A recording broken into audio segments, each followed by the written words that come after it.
students, welcome back to English Master. Today we are going to learn a new essay which is known as Sir Roger at Church and it is written by Edison. तो ये जो essay है Sir Roger at Home, this is taken from the Spectator. This essay is remarkable for the fine character that is portrayed as Sir Roger and Chaplin. Here Sir Roger is the central figure. He has been depicted as a country gentleman. Here the art of characterization is significant. It has enhanced the prestige of Joseph Edison. So students, इसमें जो writer है वो हमको बताता है कि Sunday का दिन कितना महत्वपूर्ण होता है, क्योंकि राइटर जो है वो समाज सुधारक है। वो सोचता है कि संडे को लोगों में शराफत, रूह को पाक करना, धर्म के रास्ते पर चलना, ये सब चीज़ें अदा करता है। तो संडे बहुत इम्पॉर्टेंट है।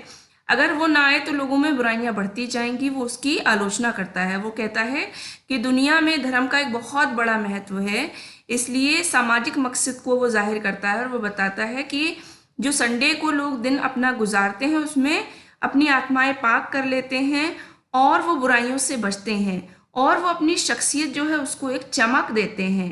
तो ये जो स्टार्टिंग है इसमें जो राइटर है वो संडे में अपना दिन गुजारता है, जो कि एक गाँव में है, और वो बहुत खुश होता है क्योंकि वो कहता है कि जो 7वां दिन है संडे का वो गांव वालों को बहुत अच्छा बनाने का दिन है। अगर संडे नहीं होता तो गांव वाले लोग जो हैं वो कैसे हो जाते, शायद जंगली हो जाते। और संडे के बार बार आ जाने से उनके अंदर क्या रहता है, अच्छाइयाँ बनी रहती हैं और वो साफ सुथरे कपड़े पहनते हैं। वो आकर ईश्वर की तारीफ़ें करते हैं और घंटे बजने से पहले वो सारी बातें करते हैं। वो सब अपने पॉलिटिकल डिस्कशंस करते हैं, सारी चीज़ें करते हैं, लेकिन जैसे ही चर्च की घंटी बजती है तो वो उन सब चीज़ों को भुलाकर एक होकर भगवान की प्रार्थना में लग जाते हैं। तो आइए स्टार्ट करते हैं। राइटर कहता है, I am always very pleased with the country Sunday and think if keeping holy the 7th day were only a human institution it would be the best method that could have been thought of for the polishing and civilizing of mankind. तो यहाँ writer क्या कहता है, pleased means होता है खुश होना, country means गांव में, 7th मीन्स 7वां दिन, ह्यूमन इंस्टीट्यूशन, इंस्टीट्यूशन का मतलब यहाँ रिवाजों से लिया गया है। और कहता है ये बेस्ट मेथड है जो वो सोच सकता था जिससे कि लोग चमकदार हो जाएं और सभ्य हो जाएं उस मैनकाइंड में। तो पूरी तरह से राइटर कहता है कि मैं हमेशा सोचता हूँ कि संडे का दिन जो है वो बहुत पाक है, इसलिए ये इंसानी रिवाज है कि ये सबसे अच्छा तरीका है कि लोग यहाँ संडे के दिन इकट्ठे हो जाते हैं और पूरी ह्यूमन काइंड जो मैन काइंड है वो क्या होती है, वो चमक जाती है। और ये एक अच्छा तरीका है कि सारी मानव जाति जो है वो अच्छी बनकर रहती है। आगे देखिए, it is certain that country people would soon degenerate into a kind of savages and barbarians. तो राइटर कहता है, देखिए, डीजेनरेट मीन्स होता है नीचे गिर जाना, बारबेरियन मीन्स होता है बर्बर हो जाना, बुरे हो जाना, और सैवेज मीन्स जंगली हो जाना। Were there not such frequent returns of a stated time means कहा गया time, in which the whole village meet together with their best faces. Best faces means सबसे अच्छे फेसेस के साथ, मीन्स सबसे अच्छे विचारों के साथ। तो राइटर कहता है कि अगर संडे जैसे दिन की वापसी ना आए तो क्या होगा, ये जो लोग हैं गांव के वो कैसे हो जाएंगे, असभ्य हो जाएंगे और फिर कैसे बर्बर हो जाएंगे, मतलब उनके अंदर कोई लचीलापन नहीं रहेगा। और संडे ही एक ऐसा दिन है जब लोग क्या करते हैं, अपनी सारी बुराइयां भूलकर एक अपने अच्छे दिलों के साथ आते हैं और इकट्ठे होकर गांव में वहां चर्च में एक दूसरे से मिलते हैं। And in their cleanliest habits to converse with one another upon indifferent subjects. Here their duties explained to them and joined together in adoration of the supreme being.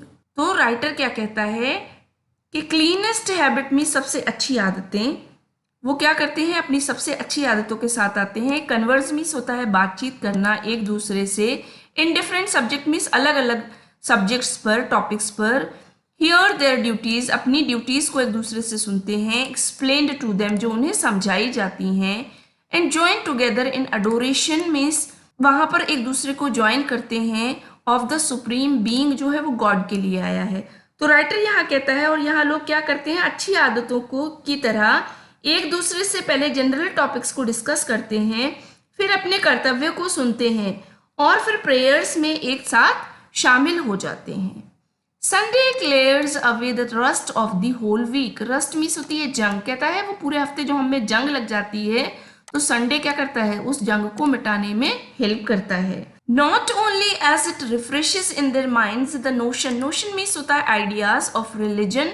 तो ये क्या करता है, हमारे जो जंग लग जाती है या जो हमारे आइडियाज होते हैं, जो हमारे विचार होते हैं हमारे रिलीजन को लेकर, तो ये संडे ही है जो इन्हें रिफ्रेश कर देता है, फिर से ताज़ा कर देता है।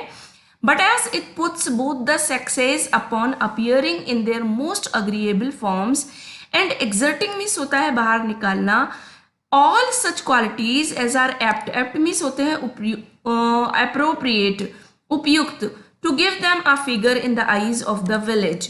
और वो कहता है कि जो संडे है वो पूरे हफ्ते की जंग को साफ कर देता है और धार्मिक विचारों को ताज़ा कर देता है, बल्कि ये औरतें और आदमियों, सेक्सिस्ट का मतलब होगा आदमी और औरतें दोनों, उनको क्या करता है, अहमियत देता है और उनके शानदार व्यक्तित्व को उभार कर सामने लाता है।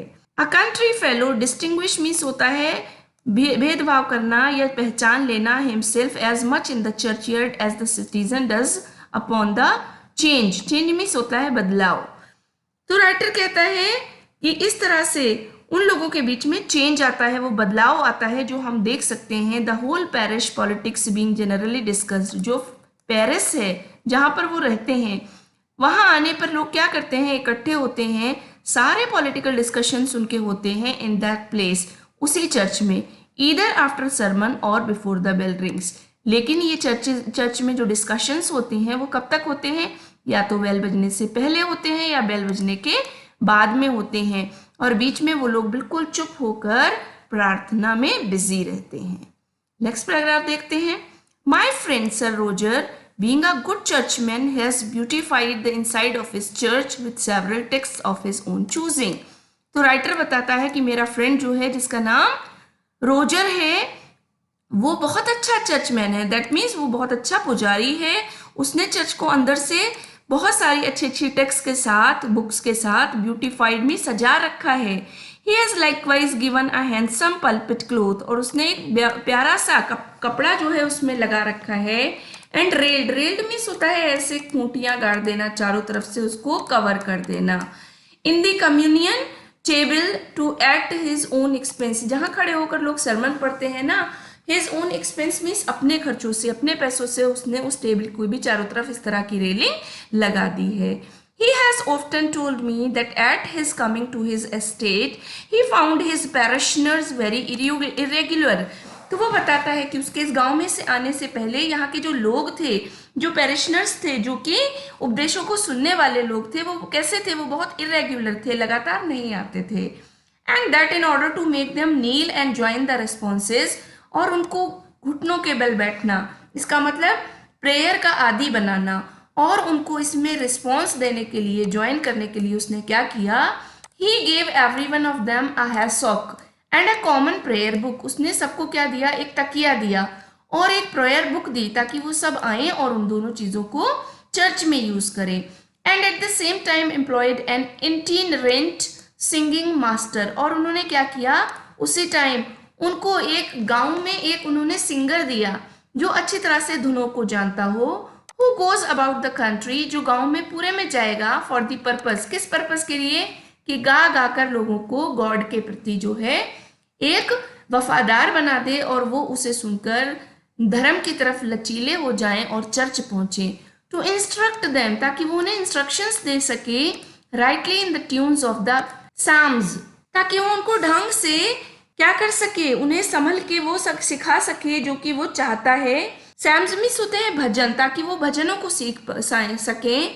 Upon which they now very much value themselves, और क्योंकि वो लोग क्या हैं, वो लोग धुनों को बहुत महत्व देते हैं, तो उसने बहुत अच्छा तरीका निकाला। उसने क्या किया, उसने चर्च में एक गवैये को रख लिया, गायक को रख लिया, ताकि वो गा गा के लोगों को जो है धर्म के बारे में अच्छाइयाँ बता सके और धर्म से जुड़ने की उनको सीख दे सके।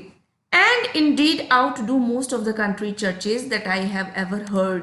तो राइटर हमसे कहता है यही वजह है शायद कि वास्तव में मोस्ट ऑफ द कंट्री, मैंने पूरा गांव घूमा है और सब चर्च देखे हैं, लेकिन इस जैसा चर्च मुझे कहीं देखने को नहीं मिलता। Students, we will be covering till here. In the next part, I will cover remaining part of the chapter. Till then, take care and do not forget to subscribe the channel to keep yourself updated.